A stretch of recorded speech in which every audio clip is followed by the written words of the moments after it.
अस्सलाम वालेकुम viewers, welcome to my YouTube channel student learning. ये हमारी एमएस एक्सेल की सीरीज़ का लेक्चर नंबर 9 है।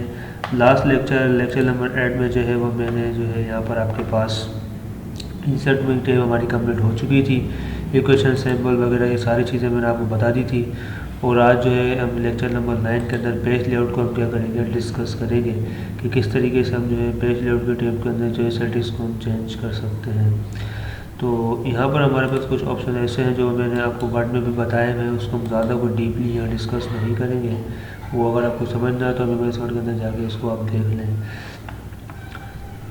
तो थीम से बनी बनाई थीम हमारे पास होती है। जैसे अगर मैं आपको ज़्यादा शेप्स ले लेते हैं हम यहाँ से, तो ये हम शेप ले लेते हैं, शेप हमारे पास आ जाएगा इस तरीके से। अगर हम यहाँ पर अभी आपने देखा शेप हर दफ़ा ब्लू कलर में क्यों आ रहा है, तो ये सारा थीम की वजह से होता है। तो इसको आप वहाँ से जाके चेंज कर सकते हैं। अगर यहाँ पर आएंगे तो बनी बनाई थीम है, जो भी आप थीम रखना चाह रहे हैं देखिए उससे आप कॉलम की जो है कॉलम का टेक्स्ट का स्टाइल भी चेंज हो रहा है, रो के नंबर का स्टाइल भी चेंज हो रहा है और शेप का कलर भी चेंज हो रहा है। तो ये सारा हमारे पास जो है वो थीम की वजह से हो रहा है। तो हम यहाँ पर थीम का जो है वो यूज़ कर सकते हैं। तो आपको एक बनी बनाई थीम उठाएं, उसको अपनी मर्ज़ी के मुताबिक यहाँ से एडिट कर सकते हैं। कलर अपनी मर्ज़ी का रख सकते हैं, थीम वही रहेगी लेकिन कलर चेंज हो जाएगा। राइटिंग स्टाइल वही रहेगा, सॉरी थीम वही रहेगी, कलर वही रहेगा, लेकिन राइटिंग स्टाइल यहाँ से चेंज हो जाएगा। ठीक है, अब यहाँ पर राइटिंग स्टाइल वही रहेगा, कलर वही रहेगा, थीम वही रहेगा, लेकिन जो शेप का जो बॉर्डर इफेक्ट है यानी जो एजिस इफेक्ट है वो चेंज हो जाएंगे। देखिए शेप के बॉर्डर के ऊपर आपको अप्लाई होते हुए चेंज होते हुए नज़र आ रहे होंगे। तो कोई कौन सा इफेक्ट रखने बॉर्डर पे वो आप यहाँ से उसको यूज़ कर सकते हैं। थीम ऐसा ऑप्शन है जो ये मैंने वर्ड में भी डिस्कस किया है, वहाँ से उसको आप देख लीजिएगा, वो मैंने बड़े डीपली इसको डिस्कस किया है। उसके बाद हम आते हैं पेज सेटअप पे। और एमएस एक्सेल में पेज सेटअप का क्या रूल है, यहाँ भी ये बड़ा इंपॉर्टेंट है हमारे पास कि पेज सेटअप को हम कैसे चेंज कर सकते हैं।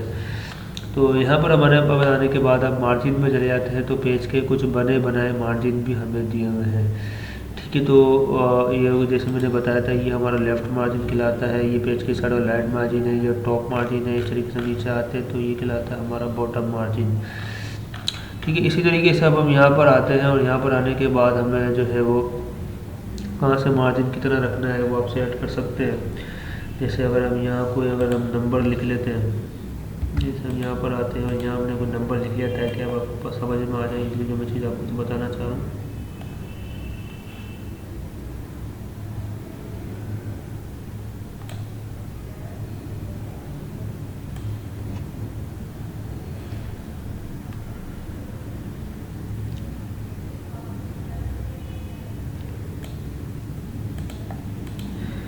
अब देखिए यहाँ पर हमने नंबर लिख लेते हैं हम यहाँ पर,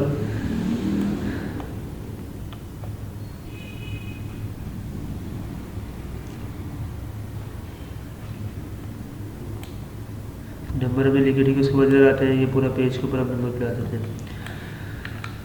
तो यहाँ पर आने के बाद अभी हमको मार्जिन का थोड़ा इजीली पता लग जाएगा। अब यहाँ पर हम इधर आते हैं, कुछ बने बनाए मार्जिन भी हैं, इसमें बता रहा टॉप से इतना है, बॉटम से इतना है, लेफ्ट से इतना है, राइट से इतना है। तो यहाँ से भी आप उसको सेट कर सकते हैं कि बने बनाए मार्जिन है। तो इसमें देखिए मार्जिन का स्पेस ज़्यादा आ रहा है और टेक्स्ट को कोई हर सी बात है, जब मार्जिन बढ़ेगा तो कॉलम हमारे पास ऑटोमेटिक कम हो जाएंगे, क्योंकि पेज का साइज़ तो कम ज़्यादा नहीं होगा। क्योंकि जब मार्जिन अगर हम बढ़ाते हैं तो हर सी बात है उसमें कॉलम जो है पेज का स्पेस कम हो जाएगा तो उसमें कॉलम ज़्यादा है, क्योंकि अगर मार्जिन कम होगा तो पेज का स्पेस ज़्यादा मिलेगा तो कॉलम हमारे ज़्यादा आ जाएंगे। तो यहाँ से भी उसको आप सेट कर सकते हैं। ठीक है, उसके बाद हमारे पास जो है वो इसी तरीके से आप जो है यहाँ पर बने बनाए मार्जिन है, यहाँ से भी उसको कर सकते हैं। जैसे ये है तो इसमें मार्जिन का स्पेस कम आ तो पेज का स्पेस ज़्यादा मिल गया है, तो इस तरीके से आप यहाँ यूज़ कर सकते हैं। और हमें कॉलम भी ज़्यादा मिल रहा है। पहले अगर हमने मार्जिन ये रखा था तो उसमें कॉलम हमारे कम आ रहे थे और मार्जिन का स्पेस ज़्यादा था, क्योंकि पेज का स्पेस कम मिल रहा था। तो ये बने बनाए मार्जिन है, अब यहाँ से भी सेट कर सकते हैं। ठीक है, जैसे मैंने नॉर्मल मार्जिन ले लिया तो ये बिल्कुल नॉर्मल हमारे पास है। कस्टम मार्जिन में जाके मतलब अपने हिसाब से भी सेट कर सकते हैं, लेफ़्ट से और राइट से, टॉप से और बॉटम से आपने कितना रखना है। जैसे मैं लेफ़्ट से सेट कर रहा हूँ, मैंने लेफ़्ट से हमारे पास 2 आ जाए तो इस तरीके से आप राइट और टॉप और बॉटम से भी सेट कर सकते हैं कुछ इस तरीके से। ठीक है, दोबारा मैं यहाँ पर आता हूँ। ठीक है, उसके बाद इसी तरीके से हमारे पास जो है दोबारा मैं नॉर्मल में कन्वर्ट कर देता हूँ। ठीक है, वो अपनी मर्ज़ी के हिसाब से आप चेंज करें। इसी तरीके से हमारे पास पेज की ओरिएंटेशंस होती हैं, 2 टोटल हमारे पास 2 ओरिएंटेशन होती है हमारे पास पेज की, पोर्ट्रेट है और लैंडस्केप है। ठीक है। पोर्ट्रेट है, ये भी पोर्ट्रेट में आपको नज़र आ रहा है पेपर, ये कुछ इस तरीके से मैं आपको जूम आउट करके दिखाता हूँ। ये पोर्ट्रेट है, अगर मैं इसको लैंडस्केप करूँगा तो कुछ इस तरीके से आएगा, पोर्ट्रेट कर दूँगा तो कुछ इस तरीके से आएगा। ये आप यहाँ से भी चेंज कर सकते हैं, वरना यहाँ से भी आपको दिया हुआ पोर्ट्रेट या लैंडस्केप यहाँ से भी चेंज कर सकते हैं। लैंडस्केप पर आज जैसे ओके करूँगा पेपर हमारा लैंडस्केप के फॉर्मेट में आ गया, तो आपकी मर्जी उसको वहाँ से यूज़ करें या फिर यहाँ से यूज़ करें। फिलहाल इसको पोर्ट्रेट कर देता हूँ। उसके बाद साइज़ है, पेपर के अलग अलग साइज़ होते हैं। अगर मैं A4 का साइज़ लेना चाहता हूँ तो A4 का साइज़ आ जाएगा पेपर का। अगर मैं लेटर लेना चाह रहा हूँ तो लेटर पेपर का साइज़ आ जाएगा। अगर मैं ट्राइपॉड लेना चाह रहा हूँ तो पेपर के बने बनाए साइज़ हैं, हम यहाँ से यूज़ कर सकते हैं। मतलब वॉल पेपर के साइज़, वॉल पेपर साइज़ करने जाएंगे तो वही सारे पेपर के साइज़ आपको यहाँ पर भी गिवन है, यहाँ से भी उसको आप अप्लाई कर सकते हैं कि कौन सा पेपर आपने रखना है। ठीक है। उसके बाद हम यहाँ पर आते हैं, फिलहाल इसको हम कैंसिल कर देते हैं। इस तरीके से वहाँ पर प्रिंट एरिया लिखा हुआ है। ठीक है। प्रिंट एरिया से क्या मुराद है कि अगर अभी आप देखें, जब मैं इसको Ctrl+P से प्रिंट करवाता हूँ तो यहाँ देखें पूरा पेज प्रिंट हमारे पास हो रहा है। ठीक है। हम चाह रहे हैं कि यहाँ पर जो है पेज का कोई मतलब से सारा डेटा हमारे पास प्रिंट नहीं होना चाहिए, तो मेन एरिया प्रिंट हो। दोबारा फिर हम यहाँ से पेपर का साइज A4 कर देते हैं। ठीक है। अब यहाँ पर आने के बाद जब मैं इसको Ctrl+P से प्रिंट करवा रहा हूँ तो अभी आप ये देखें कि सारा डाटा पेज के ऊपर प्रिंट हो रहा है। ठीक है। अब मैं ये चाह रहा हूँ कि भाई पूरा डाटा प्रिंट नहीं होगा, एक मेन एरिया प्रिंट होना चाहिए, तो हम प्रिंट एरिया सेट कर सकते हैं।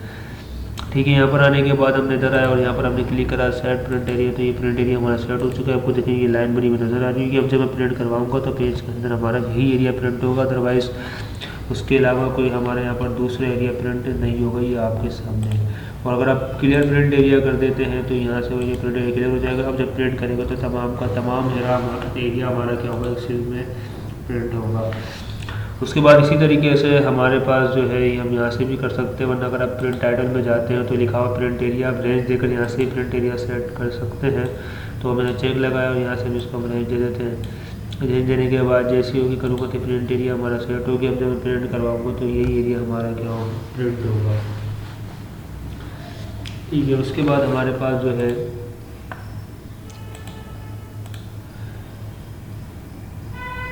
ठीक है, अब यहाँ पर हम आते हैं और उसके बाद जो है दोबारा मैं प्रिंट एरिया को क्लियर कर देता हूँ तो दोबारा उसी फॉर्म में हमारे पास आ जाएगा। ठीक है। उसके बाद ये लिखा हुआ है पेज ब्रेक, तो जहाँ से सेल होगा वहीं से पेज आपका चारों तरफ से क्या हो जाएगा, ये ब्रेक हो जाएगा। लेकिन यहाँ पर आने के बाद जैसे ही मैं सेट पेज ब्रेक करूँगा तो ये एरिया अलग हो जाएगा, ये अलग हो जाएगा, ये अलग हो जाएगा और ये अलग हो जाएगा। ये पेज को 4 हिस्सों में ब्रेक कर देगा कुछ इस तरीके से। ये अलग हो गया, ये अलग हो गया, नीचे आते तो ये अलग कॉलम हो गया और ये हो गया। तो इस तरीके से आप ये पेज ब्रेक भी क्रिएट कर सकते हैं। रिमूव पेज ब्रेक करूँगा दोबारा रिमूव फॉर्म आ जाएगा। ठीक है। अगर आप बैकग्राउंड में कोई इमेज लगाना चाह रहे हैं तो वो भी आप यहाँ लगा सकते हैं। जैसे हम बैकग्राउंड के अंदर आते हैं, नेट नहीं चल रहा तो ठीक है, वरना अगर आप यहाँ पर आने के बाद जो है नेट चल रहा है तो वहाँ से भी सर्च करें, नहीं चल रहा तो आप बर्क ऑफ लाइन पे क्लिक करेंगे तो वो फाइल आपको दिखाया होगा, आपको सिस्टम में है। तो बैकग्राउंड में अगर आप कोई इमेज लगाना चाह रहे हैं तो वो भी आप लगा सकते हैं। तो मैं देख लेता हूँ कोई इमेज अगर मेरे पास यहाँ रखी हुई, जैसे इमेज नहीं फिलहाल अभी कोई, तो इससे कि जो भी इमेज होगी ना वो आप यहाँ बैकग्राउंड पर उसके लगा सकते हैं। अगर होती तो मैं आपको ज़रूर रख के बता रहा। ठीक है। प्रिंट टाइटल में आप चले जाते हैं तो यहाँ पर आपके पास जो है रो टू रिपीट, ये 2 ऑप्शन बता चुका था आपको, ये पता है। रो टू रिपीट और टॉप, आप कौन सी रो जो है पेज के टॉप रो पर रिपीट करना चाह रहे हैं, ठीक है, वो आप दे सकते हैं। ऐसे मैंने बोला भी हम यहाँ पर रो नंबर 6 का डाटा पेज के टॉप, हर पेज के टॉप रो पर रिपीट करवाना चाह रहे हैं, तो इसके लिए हम यहाँ क्या करेंगे, यहाँ पर आने के बाद हम जो है यहाँ पर आके इस तरीके से हमने इस पूरी रो का इसको एड्रेस दे दिया। तो इस रो के अंदर जो भी डाटा आएगा वो हर पेज के टॉप रो पर रिपीट होगा कुछ इस तरीके से। यहाँ भी देखें ये रिपीट हो रहा है इस तरीके से। यहाँ पर मैं कुछ और काम करके नीचे जाता हूँ तो यहाँ पर आप यहाँ पर भी डाटा ऑटोमेटिक रिपीट हो रहा है। इस तरीके से आप जिस रो का भी डाटा उसको देंगे, एड्रेस को देंगे, तो उस रो के अंदर जो भी डाटा होगा वो हर पेज की फर्स्ट रो पर हमारे पास डाटा क्या होगा, रिपीट होगा। तो इस तरीके से इसका आप यूज़ कर सकते हैं। ठीक है। उसके बाद हम इधर आते हैं दोबारा और यहाँ पर हमारे पास आने के बाद जो है इस तरीके से अभी हम इसको हटा रहा हूँ तो एड्रेस हटा दूँगा तो ये हमारा दोबारा ख़त्म हो जाएगा। तो अब ये रिपीट नहीं करेगा, एड्रेस दिया होगा तो करेगा, अदरवाइज नहीं करेगा। ये आपके सामने देखा भी वो डाटा रिपीट नहीं हो रहा। ठीक है। इसी तरीके से हम दोबारा चलते हैं। यहाँ पर आने के बाद प्रिंट टाइटल में आते हैं और यहाँ पर आते हैं। यहाँ पर आने के बाद इस तरीके से बोल रहा है column to repeat at left. अब कौन सा कॉलम का डाटा वन पेज के लेफ्ट साइड पर रिपीट करवाना चाह रहे हैं तो उसका एड्रेस दे दें। जैसे आप रो को रिपीट करवा रहे थे इस तरीके से आप इसको भी क्या करवा सकते हैं, रिपीट करवा सकते हैं। ठीक है। अब यहाँ पर आने के बाद मैंने बोला भाई कॉलम नंबर जो है कॉलम बी का जो डाटा हर पेज के लेफ्ट साइड पे ऊपर रिपीट होना चाहिए, तो मैंने इसका एड्रेस दिया और ओके कर दिया। तो देखिए यहाँ पर जो है वो डाटा अब ये देखिए यहाँ पर ऑटोमेटिक क्या हो रहा है, हमारे पास रिपीट हो रहा है। इस तरीके से देखिए यहाँ तक रिपीट हो रहा है। अगर मैं आगे की तरफ जाता हूँ तो वहाँ पर भी ये डाटा हमारा हर पेज के लेफ्ट कॉलम में देखें ऑटोमेटिक रिपीट हो रहा है। जिस कॉलम को एड्रेस दिया है तो कॉलम के हिसाब से हमारे पास रिपीट होंगे और जो है रो हमारे पास रो के हिसाब से रिपीट होंगे। तो ये आपके सामने अभी रिपीट हो रहा है। और अगर मैं इसका भी अगर एड्रेस यहाँ से जाके हटा दूँ तो फिर ये कॉलम हमारे पेज के लेफ़्ट कॉलम पे रिपीट नहीं होगा। देखिए जैसे ये लेफ़्ट कॉलम पे रिपीट हो रहा था, अगर ये एड्रेस हटा देता हूँ तो अभी देखें इसको ओके करूँगा तो ये हर पेज के अब लेफ़्ट कॉलम पे रिपीट नहीं होगा। अगर आपने एड्रेस दिया हुआ है तो होगा, वरना अदरवाइज इसको वो रिपीट नहीं करेगा। उसके बाद इसी तरीके से हमारे पास प्रिंट टाइटल के अंदर और मज़ीद ऑप्शन हैं। ग्रिड लाइन्स वगैरह ये प्रिंट के लिए इस्तेमाल होते हैं क्योंकि ऊपर प्रिंट लिखा हुआ है। जैसे अगर अभी हम प्रिंट करवाते हैं तो ना वो हमें कॉलम की हेडिंग दिखा रहा है, ना रो की ग्रिड लाइन्स वगैरह दिखा रहा है, ना रो नंबर दिखा रहा है, ना ग्रिड लाइन्स दिखा रहा है, ना कॉलम की हेडिंग दिखा रहा है। तो तीनों चीज़ें अगर आप प्रिंट में देखना चाह रहे हैं तो उसको आप यहाँ से यूज़ कर सकते हैं। जैसे अगर ग्रिड लाइन पे चेक लगा दिया और रो एंड कॉलम की हेडिंग पे चेक लगा दिया तो ये चीज़ें मुझे प्रिंट में दिखाएगा कुछ इस तरीके से। अभी देखिएगा जैसे प्रिंट करूँगा तो देखिए रो और कॉलम की लाइन भी आ रही है हमारे पास, और जो है हेडिंग भी हमें क्या करवा रहा है, रो कॉलम भी शो करवा रहा है। उस तरीके से हम यहाँ जो है वो प्रिंट में क्या क्या चीज़ें हमें शो करवानी है उसी चेक लगा कर शो करवा सकते हैं। ठीक है, उसके बाद इसी तरीके से हमारे पास आता है कमेंट और डिस्प्ले। तो कमेंट हमारे बेसिकली क्या होता है कि जैसे अगर हम किसी पार्टिकुलर सेल पर हम कमेंट देते हैं और यहाँ से आके जैसे अंदर चले जाते हैं व्यू में जाने के बाद हम जैसे ही यहाँ पर आते हैं और रिव्यू में चले जाते हैं। रिव्यू में जाने के बाद जैसे हम यहाँ पर आते हैं, हम जैसे मान लें हम इस सेल पर कमेंट दे रहे हैं, हमने XYZ इसको जो है वो कोई भी कमेंट दिया, ये कमेंट दे दिया और यहाँ से इस कमेंट को जो है वो मैंने क्या करवा दिया, इसको हमने यहाँ से शो भी करवा देते हैं। तो अभी कमेंट शो हो रहा है। अब जब मैं प्रिंट करवाऊँगा तो ये हमारा जो है अभी कमेंट हमारे यहाँ प्रिंट नहीं होगा। ठीक है, तो कहीं भी प्रिंट नहीं हो रहा कमेंट। अगर हम दिखाना चाह रहे हैं तो इसके दो ऑप्शन आपके पास है, वो आप दोबारा पेज लेआउट में जाएंगे और यहाँ से प्रिंट टाइटल में जाने के बाद जो है वो आप यहाँ से देखिए कमेंट में यहाँ पर display at end of sheet करूँगा तो कमेंट डिस्प्ले तो होगा लेकिन शीट पर नहीं होगा, सबसे आखिरी वाले पेज पर होगा। तो देखिए अब मैं प्रिंट करता हूँ तो सबसे जब मैं आखिरी वाले पेज पे जाऊँगा पेज नंबर 11 पर, तो टोटल 10 पेज है हमारे पास नज़र आपको आ रहा है। जैसे पेज नंबर 10 पे मैं जाता हूँ तो ये देखिए कमेंट मुझे यहाँ डिस्प्ले हो रहा है। ठीक है, उसके बाद अगर इसी तरीके से यहाँ पर आने के बाद हम चाह रहे हैं उसी पेज पर हमें डिस्प्ले हो, जैसे यहाँ प्रिंट में दिखा रहा है, मतलब जो है डिस्प्ले व्यू में यहाँ दिखा रहा है वैसे प्रिंट में डिस्प्ले हो, तो यहाँ पर आप करना डिस्प्ले ऑन शीट, तो उसी शीट पर आपको डिस्प्ले करना होगा इस तरीके से। क्लियर है? तो ये नज़र आ रहा है कोई कमेंट, तो यहाँ से इसको आप यूज़ कर सकते हैं। ठीक है, उसके बाद हमारे पास जो है वो इसी तरीके से आप इसका यूज़ कर सकते हैं। उसके बाद जो है हमारे पास प्रिंट टाइटल में अगला ऑप्शन है सेल एरर, तो सेल एरर पे आप डिस्प्ले कर सकते हैं। फिलहाल मैं कमेंट को यहाँ से नन कर रहा हूँ। ठीक है, और उसको ओके कर देते हैं तो कमेंट अब डिस्प्ले नहीं होगा। और यहाँ से मैं कमेंट जो है वो डिलीट कर देता हूँ, ये समझाने के लिए मैं बता रहा था, मैं डिलीट करता हूँ, कमेंट हमारे से डिलीट हो जाएगा।